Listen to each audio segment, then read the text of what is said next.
How's it, my Orchids and Fynbos friends? Today is the 22nd of May and it is International Biodiversity Day. Have you ever wondered how you can get involved in causes such as this? Well, I'm going to give you 7 things that you can do to support International Biodiversity Day. When you grow up, you'll be fine. So fellow YouTuber Attainable Green recently did a video on conserving orchids in the wild. I would really urge you guys to check out that video. It is an excellent video, and we kind of had a discussion afterwards, and I said that I really want to echo this point because it's very dear to my heart as well. Number 1 is stop guilting. I have a confession to make. This orchid right here, the Mysticidum capense, it was wild collected. Although I fully advocate for not wild collecting plants, sometimes things do happen. The story behind this one is that a couple of years ago I approached a grower who I was told by someone else that he does stock Mysticidum capense. I asked the guy about the orchid and he took me to a tree outside where he showed me that these orchids were growing. Before I had a chance to say anything, he had ripped a branch off and then essentially said, "Yeah, you go," and asked me for the cash for it. I probably should have done something more about it at the time, but rather than doing anything, I felt guilty and I didn't actually do anything at the time about it. I'm telling you this because guilt is never a good thing. Guilt stops people from doing the right thing, and that is why my first thing that I'm telling everyone is stop guilting people. That brings me to my second point, which is educate and encourage. As a YouTuber, we have the ability to educate people, and I feel also we have the obligation to educate people.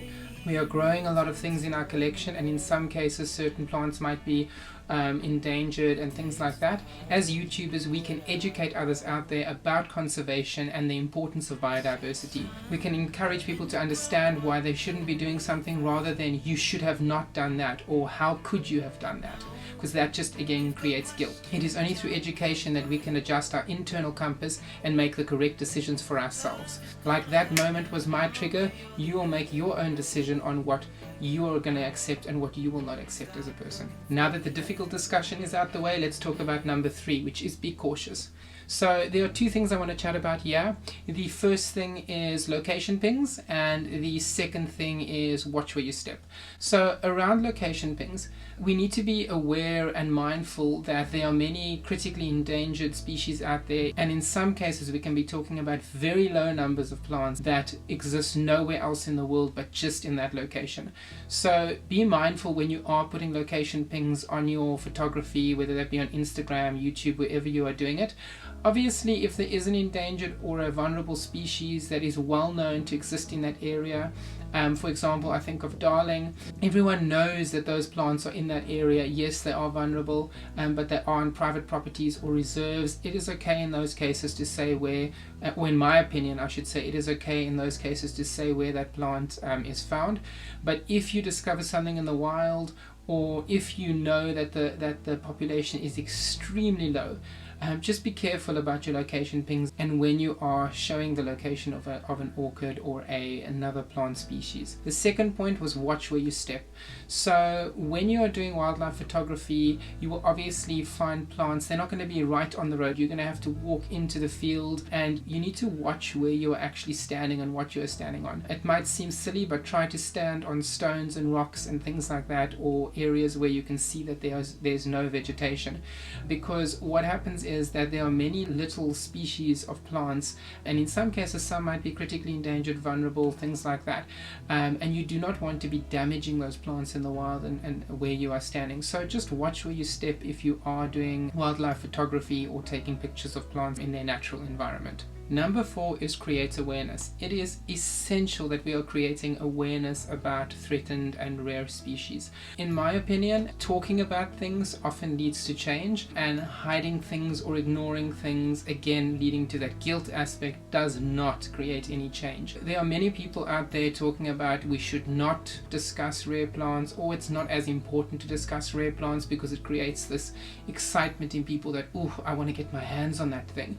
But at the end of the day, by not talking about the rare plants and the endangered plants, we are also not creating awareness so that people can learn about the fact that, oh, there are many plants out there that are rare, there are many plants out there that are endangered. By creating that awareness, people can change their mindset and they might want to get involved. So it's important that we are talking about these plants. So talk about the rare and endangered plants.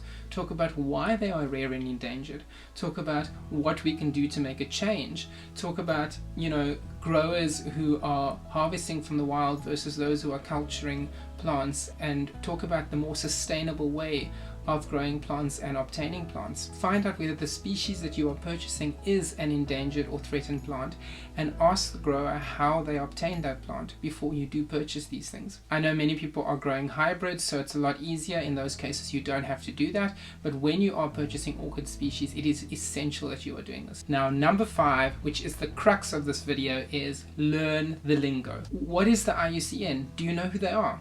The IUCN is the International Union for the Conservation of Nature. Their vision, as their name suggests, is the conservation of nature and accelerating the transition to sustainable development. They are a global organization and have massive sway internationally. They aim to stop the extinction of animals and plants, fight climate change, restore natural resources, boost food security, and reduce poverty. One of the fundamental roles that the IUCN plays is they build the red list data globally. So the red list data is a list of threatened species and details around those species. If you would like to find out more about them, you can check the video link in the description below. So the conservation status of a species is divided into 9 different categories. The first ones being not evaluated and data deficient, meaning that there is not enough scientific data about that species or the conservation status of that species. The third and fourth category are of least concern and then near threatened. Then the next 3 being vulnerable, endangered and critically endangered are considered threatened species. The next classification is extinct in the wild, meaning that there are no subpopulations available anymore in the wild, but there may be some in collections. And obviously extinct means that the plant or the animal no longer exists in the world. Next to each of these classifications, you will often see letters such as C, D, A, B, those types of things. These are generally how that categorization was determined scientifically. In broad brushstrokes, these items discuss the population, the size of the population, the number of subpopulations in different areas, the number of mature individuals that are available in that population, the generation, so basically the average age of the plant and its breeding capabilities, its reduction, so is it declining in number over time, and then is it continuing to decline unless action is taken? Are there extreme fluctuations in the size and distribution of that species? Is the species severely fragmented? Most individuals are found in a small, relatively isolated subpopulation. And then location, which is also very important to consider. Can a single event affect all the individuals? And if we look at, for example, Ceruria amula, this species is considered critically endangered with A2C. So the A stands for a reduction in the population size. The 2 says that the population size is reduced by more than 80% in the last 10 years. And the little c means that this information has been based on a decline in the area of occupancy, extent of occurrence, or the quality of the habitat. Number 6 is join a cause. So around the world, in every region, there will be a conservation team, maybe looking after an individual park or looking after a wildlife reserve. So you can always join in, help them remove alien vegetation. And I do urge you, it is an easy way to get involved in your local community. And number 7, donate to conserve. If you don't have the time to get involved, you can always donate to various organizations and help them fund the conservation of these threatened species. So I hope these 7 tips have helped you support Biodiversity Day. If you would like to understand more about the red list classifications, there is a training course on conservationtraining.org called the Red List Training Course, which you can sign up for and enroll in. It's free to access. So get out there, get involved, and be inspired, guys. Keep well, stay safe. Bye.